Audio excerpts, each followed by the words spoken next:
Good evening. I'm Frank Bartscheck. And I'm Monica Petruzzelli. This is Malibu 12 News. We start today with a school bus accident, a bad one. 3 high school students and the bus driver remain hospitalized. The accident happened this morning in Santa Barbara County, southeast of Santa Maria. The bus was on its way to the local high school. A farm truck in an oncoming lane had a mechanical arm sticking out that struck the bus, smashing the windshield, hitting the driver in the face and causing her to lose control. The bus swerved back and forth a few times, crashing through a fence and striking a tree. The driver was seriously injured, but still conscious when firefighters cut her out of the bus. Police and witnesses say, despite her injuries, she did everything she could to control the bus and save others from injuries. But she did a great job driving because that thing could have flipped 3 times and she kept it on all 4 wheels. I mean, she deserves she definitely deserves a medal for driving. The driver of the farm truck was identified as 25-year-old Hugo Medina. The sheriff's department is still figuring out how the mechanical arm came loose and whether Medina will face charges. Carpinteria High School football player Jonathan Escueda has been seriously injured in a car accident that occurred Saturday evening. Escueda was alone in his car. Investigators tell us 3 people in the vehicle that hit the car ran from the scene. 2 of the 3 have been caught. However, there's no word if one of them was the driver. The collision occurred in Carpinteria on Linden Avenue and El Carro Lane. At the scene, evidence of the wreckage included a damaged utility box. The Carpinteria High School marquee has posted a positive message for Escueda, who has head, chest, and pelvic injuries. His coaches have also been to the hospital to support the injured student athlete. One of the first things he wanted to know if he was going to be able to go to football practice on Monday, which just kind of breaks your heart. But it's also a good sign. It was a good sign, and he didn't have any really recollection of the crash, but itself. But he was able to speak, and it was all a very good sign. A 6-person team of deputies has been assigned to investigate the crash. The city of Santa Barbara does not have a gang injunction, but one could be coming there soon. City leaders say a court could rule on the matter by the end of this month. An injunction would limit the activities of about 30 known gang members in areas designated as safety zones. The public is invited to voice opinions about such a gang injunction at a community meeting this Saturday. If you oppose the injunction, we want to hear your voice. If you support it, come and tell us why. Eventually, the pro-youth movement will take a delegation to the authorities, such as the police department, and we want to open a dialogue about how the injunction is implemented if the court orders it. The community meeting starts at 1 o'clock tomorrow afternoon at the Trinity Episcopal Church on State Street. Lompoc and Oxnard already have gang injunctions. Both are similar to the one proposed for Santa Barbara. There's more to report tonight about that bedbug infestation at a homeless shelter in San Luis Obispo. Jeff Stone lived there for a time and was among those who were bitten. Now he's suing the operators of the shelter, demanding $500,000. The suit claims the people who ran the shelter knew there were problems but ignored them. We covered it here on Malibu News 12 when the facility was shut down last month for a few days to treat the infestation. Stone says he was bitten before that and developed an infection, which landed him in the emergency room. Ever since, the building has been disinfected. The homeless have been told they can no longer bring their bedding into the shelter.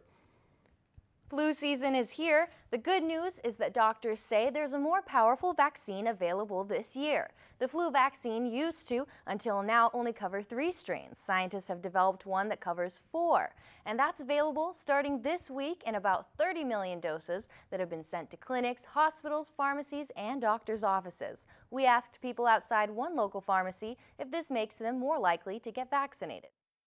I would consider getting one, I guess. I don't normally make a habit out of it, but, I'd consider it, sure. How about you? I wouldn't. Why? I don't believe they work. The reformulated vaccine comes in nasal spray too. You'll find a lot more information about flu shots, including this new vaccine, by visiting the website of the Centers for Disease Control and Prevention. That's at cdc.gov. In lighter news, if you have a daily coffee habit, drink up. It seems you're drinking to your health. A new study finds those cups of joe may help boost longevity. At the Harvard School of Public Health, they found people who drink 3 to 5 cups of coffee per day had a 15% lower risk of premature mortality compared to those people who do not drink coffee. Research already pointed to a decreased risk of stroke. However, the new findings published in the medical journal Circulation show coffee drinking also cuts the risk of death from the type 2 diabetes, some cancers, as well as heart disease. A long and large and very rare fish is making news again. The creature is called an oarfish. These things can grow to a length of 36 feet. The latest oarfish discovery was made by beachgoers in Oceanside. This one was 14 feet long and is the second spotted in Southern California this week. The first was an 18-footer found 5 days earlier on the shore of Catalina Island. We don't know a lot about the oarfish. We do know that they live in deep water. They feed on things like zooplankton, which are small animals, and shrimp and things of that nature. And we feel fortunate that they have washed up because now we get a little bit of chance to study them, so maybe we'll understand them a little bit more. Scientists will study the carcasses with hopes of learning why they showed up relatively in shallow waters. There have been stories over the years that oarfish coming ashore like this indicate a big earthquake is ahead, but marine scientists say nonsense, that's just folklore. Get ready, all you Michael Jackson fans. In Santa Barbara, zombies rose from the dead today to perform Michael Jackson's Thriller.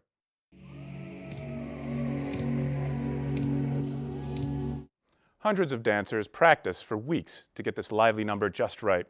This performance in Santa Barbara was hosted by a charitable group called World Dance for Humanity. Donations raised by the Thriller dancers help Boys and Girls Clubs locally, with money also going toward needed schools in Rwanda. Now that we're into December, the investment company PNC in Pittsburgh is out with its annual appraisal of all the gifts in the holiday song, The 12 Days of Christmas.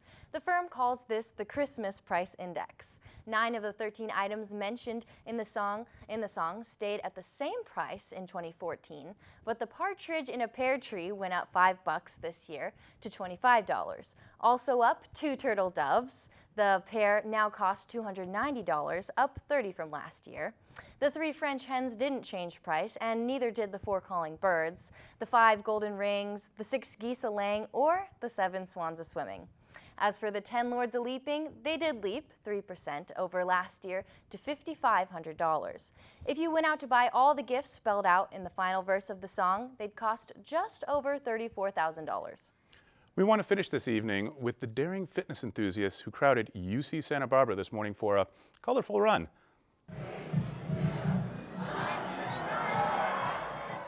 Thousands of people took part in what's called Run or Die, that's D-Y-E. The 5K event wound its way around the UCSB campus.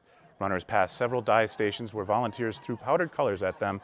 Those dyes had been made from biodegradable cornstarch. Malibu News 12 had its own team of runners there flexing its muscles. Race organizers says it's one of the largest running events ever in Santa Barbara County, and no doubt the most colorful. Just ask our own folks. You know what? I think we missed out on that color run this year. We're gonna have to do that next year because I'm not feeling the color in my life. Yeah, I think we are. Well, that's all for us. We'll have more news at 11. I'm Monica Petruzzelli. And I'm Frank Bartscheck. Have a wonderful night.